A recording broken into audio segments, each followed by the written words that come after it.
Welcome to our Coach's Corner with Coach Dave Wood, former Purdue assistant coach, longtime coach at West Lafayette. And I know it's not you, but Purdue's on a little losing streak since we started doing these. And no laughing matter if you're a Purdue That crossed my mind, Alan. Yeah, I know. tell you, I that know. Your crossed my mind. contract, you never know what's going to happen. But no, it just a tough loss again to Maryland. The first time this year that I think Purdue kind of got blown out in some ways. And yet, as we talked just before this, Purdue was ahead by 8 points going into the first timeout of the second half, or after Maryland called the timeout, and all looked pretty good, but it sure changed pretty quick with what the Terrapins did the final 17 minutes or so of the game. No question. As I said, 8-point leads leading into a TV timeout for Purdue the last two games has been a bad thing. But what's happened is a small period of poor play from Purdue in the last two games has ballooned into a big period of bad play. That lasted more than 3 minutes against Northwestern and lasted most of 16 minutes against Maryland. But it's let's face it. It is hard on the road in the Big Ten. Yeah. It's hard on the road in the SEC. It's hard on the road, in the ACC. It's just hard. And most people have said over years that it's that the road is playing at home is worth 10 points. And if that's true, then if we're on a neutral court, Purdue wins 2 of these 3 games, and they're still feeling pretty good. But it's hard on the road. Simple as that. It's hard. Yeah. You look at where this team is, though, and mentally, they're young in certain key places. I think that there's been a lot of talk about the officiating, and I don't think Matt Painter will ever be a guy that's just constantly focuses on that. But it has been an issue. You can't debate it, certainly against Northwestern. And even yesterday against Maryland, I thought the game was a lot of a rock fight that Maryland, and maybe this is from a coaching perspective, Kevin Willard, Chris Collins, it's strategy now. You got to just go and beat the living heck out of Purdue at every spot and rough them up and see what happens. Is that just Big Ten basketball, or is that something Purdue's going to have to find a way to combat, at least for the rest of the league? No question, Purdue has to find a way to combat that. Unless the officials have a meeting and decide we're not going to let any of this stuff go anymore, and I don't anticipate that. It is a good strategy against Purdue. Purdue is not the most physical team. Talk about Zach Edey and his size being a problem, but he is honestly not the most physical big man out there. He's more finesse. We've talked about it before. I think that when you look at Purdue's opponents, the ones that have had great success, number one, have pressed them a little bit, but number two have been athletic and now very, very physical, and they're going to have to find a way to combat that.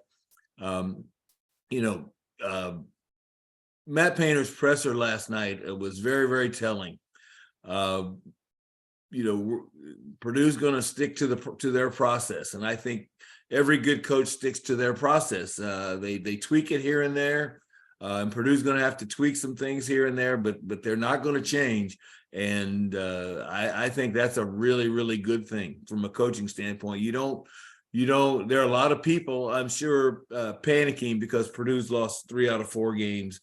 The truth is they've lost 3 games on the road to 3 teams that very likely will be in the NCAA tournament. It's tough playing in places like those.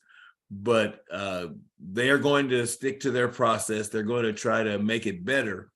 But Purdue has also won 23 out of 27 games they've played this year, and they've been especially good when you look at how they play in Mackey Arena, and even more importantly, looking forward, how they've played on neutral courts. Yeah, I think that's a big thing. Yeah, you really don't want to throw the baby out with the bathwater. It's easy to do that after a game where things don't go well, or after a period of time when things don't go well. It is going to be Sunday's game against Ohio State is interesting in a way. It's important, obviously. Purdue needs to right the ship, needs to start feeling better about itself. I think you've known that in coaching. Sometimes guys that are confident players lose confidence. I know Braden Smith said the right thing after the game last night, saying it's just another game and we've got to move on. I mean, and we're going to move on. And if they take that all to heart, I think they'll be fine. But Ohio State has also really gone through an unbelievably difficult period. When Purdue beat Ohio State earlier in the last seconds in Columbus, it was a huge win back on January 5th. Well, since then, Ohio State has fallen off the face of the earth for the most part. How do you deal with that? If you're Chris Holtmann, you come in and try to gather it all together, and Matt Painter, in a different light, needs to gather things and move on. But it's going to be an interesting matchup on Sunday, and what we'll see. Well, first of all, you pay no attention to the noise. Yeah. Outside your team, there are people jumping off the bandwagon. There are people blaming players. There are people certainly blaming Matt Painter, and what and that happens. That's part of coaching. That's part of being in that big time arena. So the first thing you do is you ignore the noise. The second thing you do is in my opinion, is you do just exactly what Matt Painter said last night. And that is you've got to let guys know that you believe in them. He believes in them. He believes in their process.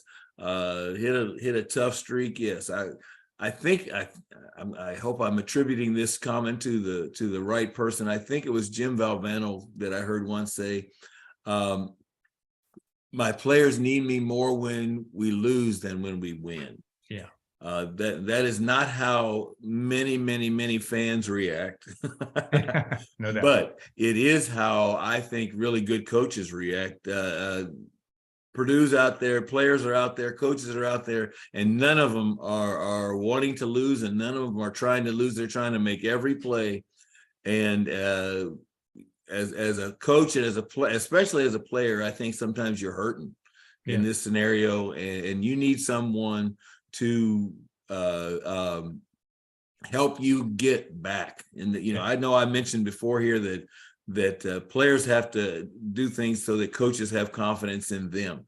Well, there are times when the coach has to find a way to give the players a little bit of, hey, we're going to be okay. We're going to be okay. We're going to do this. We're going to do this. We're going to get better. Again, I've watched their practice. They believe in Matt Painter, and he believes in them. And ultimately, that is going to be a really, really good thing for this team. 3 out of 4 games at home to close out the season. Purdue still in the driver's seat.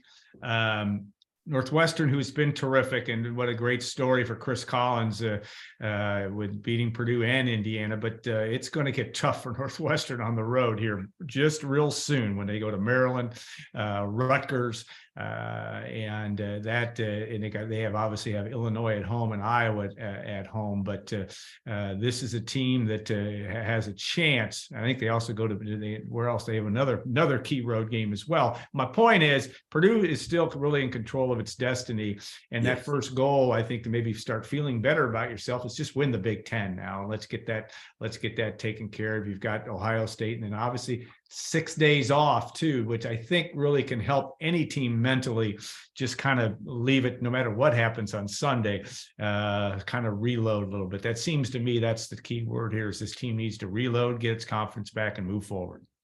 Well, you're right.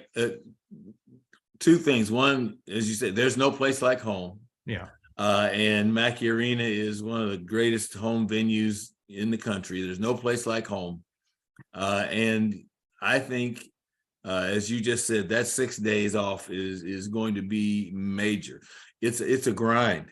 It is the season is a grind. The travel is a grind. These kids are, some of them 19 years old, some of them, 20, 21 years old.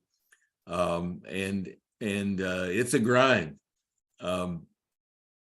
So taking it's 6 days. It's not 6 days off. It's going to be 1 day completely off. Yeah. and then it's going to be time to reestablish what Purdue does, to feel really good about what Purdue does, assuming that the first game in Mackey Arena against Ohio State goes well, and there are no guarantees. No, but if what I'm saying is true, and the road is tough, then Ohio State and Indiana coming after that. If Purdue can get 2 home wins in that scenario, then people, I hope, will quickly forget that there was a little bump in the road.